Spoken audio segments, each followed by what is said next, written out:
Otra vez intentan atacar a Habana Babilonia. En una de mis publicaciones más recientes, alguien ha deslizado una pregunta. ¿Está basado en hechos reales? Y he dejado ese comentario porque esa persona se limitó a preguntar, entiendo yo que con respeto, pero algunos de mis seguidores, que suelen estar más entrenados que yo en estos careos en Internet, parecen haberse dado cuenta de que no era un comentario sincero, sino un ataque sutil y respondieron con una pregunta. ¿Algún cubano es capaz de poner en duda los altos niveles de prostitución que se viven en la isla desde principios de la década de 1990? Aprovecho para aclarar algo. Mis publicaciones en mis redes sociales son mi espacio público personal. Quienes me conocen saben que me gusta debatir, pero con decencia y respeto a la opinión ajena. Por ello, quienes deseen dar su punto de vista, sea cual sea su opinión, pueden hacerlo, está claro, pero con decencia y respeto. Si alguien entra a mis redes y no tiene en cuenta esas normas del diálogo, verá que sin perder un segundo, su comentario será borrado. Y aclaro, esa limpieza no la hago yo, que siempre ando con una agenda bastante cargada y no dispongo del tiempo necesario para darme ese gusto. Pero hay un grupo de amigos que se ocupan de realizar esas limpiezas. Uno de esos amigos, por cierto, siempre me dice que no hay nada más placentero para él que limpiar Internet de ciberclarias. Repito entonces lo que dije al comienzo. Otra vez atacan a Habana Babilonia. Y he dicho que es un libro al que desde el mismo nacimiento están atacando. Dos computadoras sirvieron para que naciera este libro. Mi computadora personal, esa que tenía en un closet encima del baño en mi apartamento en el edificio Arbos, en Centro Habana, y la computadora de la Dirección de Literatura en el Instituto Cubano del Libro. En mi casa transcribía las entrevistas grabadas y en el Instituto del Libro revisaba y daba cuerpo al libro. Mis colegas de entonces pueden dar fe. Algunos de ellos leyeron o yo mismo les leí fragmentos de ese libro y uno de ellos me dijo que aquello que yo estaba escribiendo era suicidio. Pero allí se produjo el primer acto contra Habana Babilonia. Una vieja cascarrabias del partido me llamó a su oficina para decirme que, si no quería ser sancionado, no podía seguir usando los bienes del Estado, se refería por supuesto a la computadora, para, y cito de memoria sus palabras, escribir literatura subversiva. ¿Cómo se enteró? No tengo ni idea, pero ese mismo día borré de aquella computadora todos los archivos de ese libro. Es bien conocido el alucinante fenómeno de circulación clandestina de Habana, Babilonia. Es algo que me da mucho orgullo y me sigue conmoviendo que a cualquier parte del mundo donde yo voy se me acerca un cubano a decirme que ha leído ese libro prohibido, que leyó ese libro prohibido a escondidas. La alucinante y valerosa reacción de esos miles de cubanos que imprimían copias piratas o se pasaban el archivo de Habana Babilonia en floppy disk. Hay que recordar que no había llegado la época de esos USB en los que hoy sigue circulando el libro en Cuba, desató una reacción irracional y rabiosa de los censores. Voy a citar entonces de memoria algunas de esas reacciones contra el libro.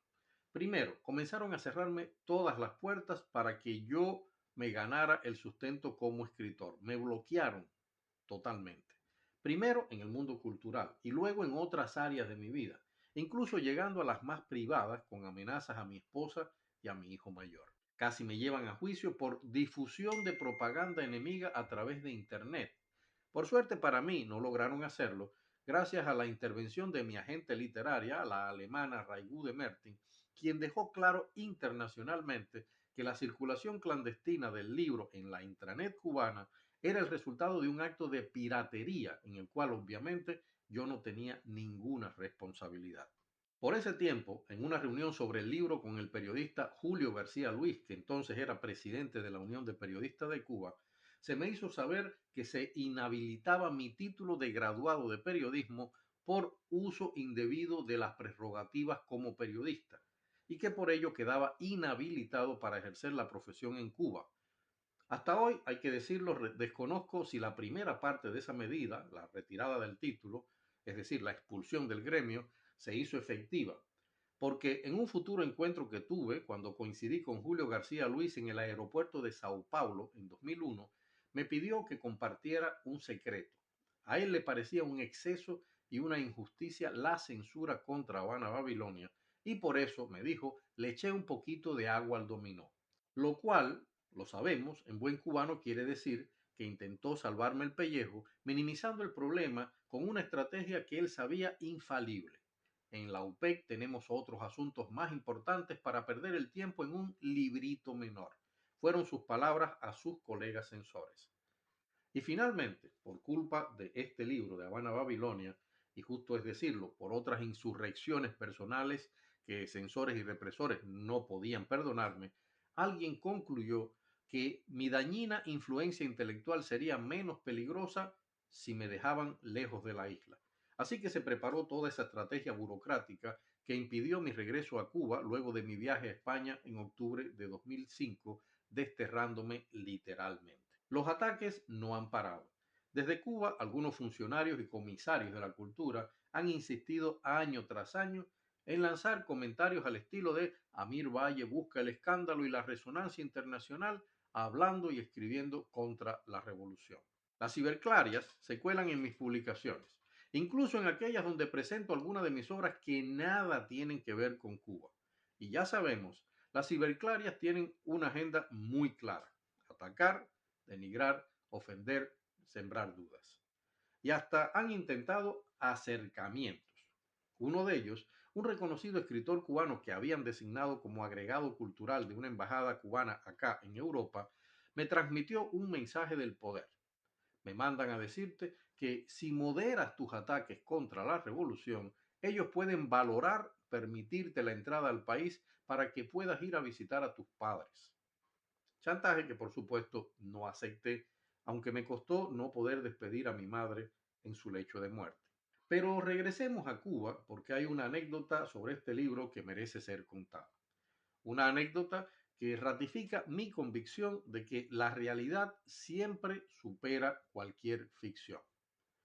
¿Se imaginan ustedes que la policía política de un país, es decir, lo que en Cuba llamamos seguridad del Estado, gaste tiempo, estrategias e incluso prepare acciones contra un libro?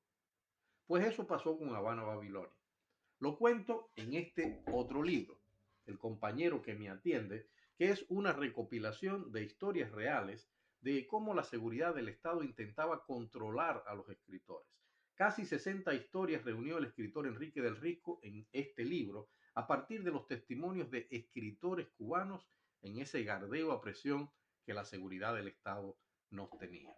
Por aquellos primeros días de la alucinante circulación de Habana Babilonia entre los cubanos, recibí una visita intrigante. Dos hombres que se identificaron con carnets de la seguridad del Estado tocaron a mi puerta y muy cortésmente me pidieron conversar. Yo no sentía, lo tengo que decir, ningún deseo de entablar tal conversación con aquellos oficiales. Me aseguraron que no se trataba de una visita de control, sino simplemente de preocupación. Pero recordé una máxima de mi abuelo canario: todo el que llegue a la puerta, salude y parezca educado, merece ser atendido. Así que los hice pasar. Pero apenas segundos después me arrepentí de haberlos hecho pasar. Me vi enfrentado a esa vieja táctica del policía bueno, policía malo. Es una táctica con la que suelen desestabilizar a los incautos. Pero ya yo era perro viejo en esos trajines de lidiar con gente como ellos, pues desde los 19 años, cuando cursaba el tercer año de periodismo, me hicieron temblar por primera vez con esta táctica. Como bien ha contado mi hermano, el escritor Ángel Santiesteban, encerrándome para conversar, dijeron, en una fría oficina en la Secretaría de la Facultad de Periodismo allá en la Universidad de La Habana por supuestos problemas ideológicos. Logré mantener mi control mientras les escuchaba hablar de lo peligroso que sería para mi carrera periodística y para mi carrera como escritor que se descubriera que yo me había inventado las historias de Habana Babilonia. Imaginen que todo esto estaba envuelto en esa teatrada del policía bueno, que hablaba maravillas del respeto que yo gozaba entre los escritores e incluso del cariño que me profesaban mis profesores de periodismo, y por otro lado, del policía malo mirándome hosco cada vez que me soltaba una opinión sobre partes dudosas de tu libro, decía él. Les pedí que me concedieran unos segundos. Pasé a mi cuarto de trabajo y regresé a la sala cargando la caja donde, organizados, tenía yo todos los casetes que grabé durante la investigación en varios años. Les mostré primero los folletos promocionales con los que algunos chulos vendían su mercancía. Y confieso aquí que disfruté muchísimo viendo a Policía Malo intentando seguir en su papel de hombre duro y decente, al tiempo que sus ojos se iban detrás de las apetecibles partes pudendas de las jineteras en aquellas fotos. Les mostré después, pasando rápidamente las páginas, los dos gruesos álbumes de fotografías de los que hablo en el libro. Y al final le dije a Policía Bueno, en estos casetes está todo lo que está en el libro, aunque en el libro, claro, está mejor elaborado literariamente. ¿Quieres escuchar algún casete? No hace falta, hombre, confiamos en tu palabra, me dijo él. Sí, le dije yo, pero ahora soy yo el que necesito que ustedes oigan esto. Y comencé a ponerles algunos fragmentos de las grabaciones y les iba indicando en qué parte del libro estaban, utilizando para ello mi copia de trabajo que estaba llena de esos apuntes e indicaciones. Luego de un rato les pregunté, ¿quieren más o ya tienen suficiente? Como te dijimos al llegar, solo queríamos saber que todo era basado en la verdad. Tú eres periodista y nos entenderás, así que espero que nos disculpes.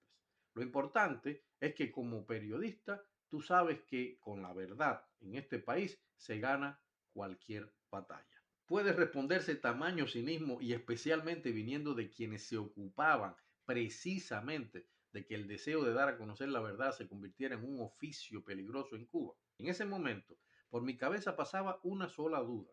Según la norma del trabajo de estos seres oscuros, a quienes los cubanos llamamos seguroso o el compañero que me atiende, aquella visita tenía que haber sido hecha por algunos de los tres oficiales que solían atender a los escritores en la capital, cuyos nombres eran públicos, Durán, Patricia y Mauricio. ¿Por qué no fueron ellos quienes me transmitieron aquella preocupación? Mi olfato me hizo saber que en todo aquello había gato encerrado. Así que apenas los vi salir, metí todas aquellas pruebas en un maletín, se las pasé al vecino a través del tabique de nuestro patio común y al día siguiente otra persona fue a buscar ese maletín y lo llevó a casa de mis padres. Después logré enviar todos esos materiales impresos y grabados a mi agente literario en Alemania. Así, gracias a que pude olerme la trampa que me tendían, algunas ediciones breves documentales hechos sobre el libro e incluso varias de las tesis y doctorados universitarios que tienen a Habana, Babilonia como centro de interés han podido enriquecerse mostrando esa parte gráfica, audiovisual o grabaciones que hice durante la investigación. Si hubiera dejado aquellas pruebas en Cuba, las habría perdido. ¿Por qué? Porque mi olfato no me engañaba. Un fin de semana más tarde, unos ladrones entraron a robar a mi casa, aprovechando que no había nadie, pues los viernes solíamos ir siempre a dormir al apartamento de los abuelos de mi hijo mayor en otro barrio de Centro Habana. Cuando mi esposa y yo regresamos el sábado, la casa estaba patas arriba. Extrañamente, lo único que se llevaron fue el pequeño equipo de audio, el mismo en el que Policía Bueno, Policía Malo y yo habíamos escuchado los casetes. Pero por una marca de seguridad que suelo hacer siempre en los archivos de mi disco duro, una trampilla informática que un amigo genio en esa especialidad me enseñó a hacer hace muchos años, pude constatar que habían copiado el disco duro. Tiempo después, supuestamente preocupados por el rumbo crítico hacia la revolución que yo había dado a mi vida y por la repercusión que todavía seguía teniendo Habana, Babilonia, los afables y siempre sonrientes y muy enigmáticos oficiales que atendían la cultura en La Habana me comentaron que si yo estaba dispuesto a volver al redil, ellos me apoyarían en mi trabajo crítico hacia esas zonas oscuras de la sociedad, pero esta vez obviamente escritas desde las trincheras de la revolución. Les molestaba mucho, me dijeron esa vez, que mi libro estuviera siendo tan manipulado fuera de Cuba por quienes, en su criterio, solo pretendían encontrar armas para debilitar ideológicamente el legado revolucionario cubano. Sabemos que contigo se han cometido muchos errores, pero si nos dejas ayudarte, podemos rectificar todo eso, colocarte en el lugar de honor que mereces en la cultura cubana y además poner en tus manos material suficiente para que escribas un libro 1000 veces más interesante que tu Habana, Babilonia.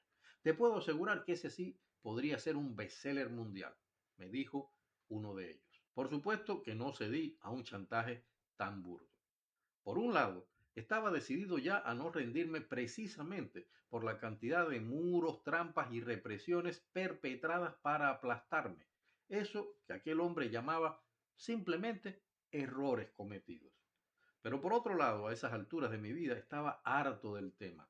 No soportaba que todo el mundo en Cuba dejara a un lado mi obra cuentística y novelística, que por cierto cada vez se abría más espacio y ganaba más premios en Europa, para verme solo como el jineterólogo. Todavía conservaba yo material de sobra para escribir 2 libros más sobre la prostitución centrada en la mujer, pero también ya estaba terminando un libro sobre la prostitución homosexual que se llama La carne prohibida, prostitución homosexual en Cuba, y que hasta hoy no he querido publicar. Me concentraba en ese tiempo en escribir la que sería la primera versión de mi novela Las palabras y los muertos. Hasta hoy mi obra más vendida, elogiada, premiada y con más reediciones después de Habana, Babilonia. Esta obra, que por cierto fue muy atacada hasta que el mismo Mario Vargas Llosa, cuyas palabras están aquí, a quien dediqué la novela, salió a defenderla con criterios literarios no políticos. Son estas dos, Habana, Babilonia y Las palabras y los muertos, mis obras más atacadas por las ciberclarias.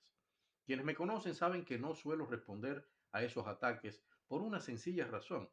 Me enorgullece decir que tengo el privilegio de ser defendido por un ejército de cientos de miles de lectores que cada vez que estas ciberclarias saltan contra mí, ellos, mis fieles lectores, las aplastan.